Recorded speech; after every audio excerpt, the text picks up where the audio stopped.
మీ agreement కరెక్టా కాదా? మీరు ఎందుకు ఒప్పుకోరు? ఆ మొత్తం కేఆర్ఎం కృష్ణా ప్రాజెక్టుని మీరు కేంద్రానికి ఎందుకు అప్పచెప్పారు? ఇదే ప్రూఫ్. క్షమాపణ చెప్పి నల్గొండకు వచ్చి నువ్వు ఏదైనా చెప్పుకోమో ఫస్ట్ క్షమాపణ చెప్పాలి. లేకుంటే జరిగే పరిణామాలకు మా ప్రభుత్వాన్ని కానీ మాది కానీ బాధ్యత కాదు. పూర్తిగా నువ్వు చేసిన నాశనం. చివరిగా చెప్తున్నా, నీ బిడ్డ అరెస్ట్ కాకుండా ఉండటానికి నువ్వు ప్రాజెక్టుల పేరు మీద చేసిన దోపిడీ మీద 7 కేసులు పెట్టి ఇలా జార్ఖండ్ సీఎం కేజ్రీవాల్ సీఎం రేపో మాపారం చేస్తుంటారు. జార్ఖండ్ సీఎంని ఇలా కాంగ్రెస్ గవర్నమెంట్ని వేధిస్తుంది కదా, నేను కూడా జైలు పోతా, ఇన్ని కోట్లు తిన్నా, నా బిడ్డ నేను కొడుకు అని చెప్పి రాష్ట్రం కృష్ణా ప్రాజెక్టులను కేంద్రానికి అప్పచెప్పింది ఆయనే.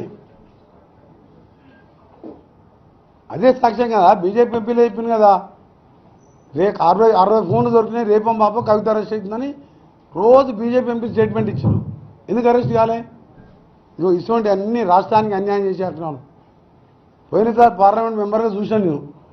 ఏ రైతు బిల్లు తెచ్చినా, జిఎస్టీ తెచ్చినా, ఏది తెచ్చినా దానికి సపోర్ట్ చేసేది Congress party, DMK party, TMC వాళ్ళు మేము బైకాట్ చేసేవాళ్ళం. అందుకనే మా ముఖ్యమంత్రి గారికి సవాల్ విసిరి నేను ఒకటే, అసెంబ్లీలో చర్చిద్దామని. ఆ చర్చకు సిద్ధంగానే మీ అసలు రంగు బయటపెట్టి, అందుకనే ఈ 3 జిల్లాలలో అడ్రస్ లేకుండా పోయిండ్రు. మీకు ఇక తెలంగాణలో భవిష్యత్తు లేదు. మీ బీఆర్ఎస్ పార్టీ మార్చుకుని టీఆర్ఎస్కి వెళ్ళి, అసలు మీ బీఆర్ఎస్ పార్టీ లేదు, టీఆర్ఎస్ లేదు. మీ కారు ఎప్పుడు అంటాడు ఆయన, అది వేది షెడ్డు పోలే, పుట్టి సర్వీసింగ్ పోయిందంటాడు. నేనంటే సర్వీసింగ్ కాదు, షెడ్ కాదురా బాబు, నీ బొందల పార్టీ అయిపోయింది, బొందల రాష్ట్ర సమితి. బీఆర్ఎస్ అంటే బొంద పెట్టుకున్నావు నువ్వు.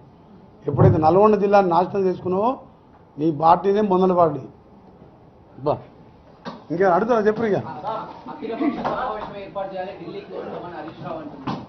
అసలు హరీష్ రావు అప్పటి వరకు ఉంటాడా, జైల్లో ఉంటాడా, బయట ఉంటాడా, ఏం తెలుసు? సమావేశం డేట్ వచ్చేవాడు జైలు లేకపోతే. ఇప్పుడు మేడిగడ్డ కూలిపోయింది.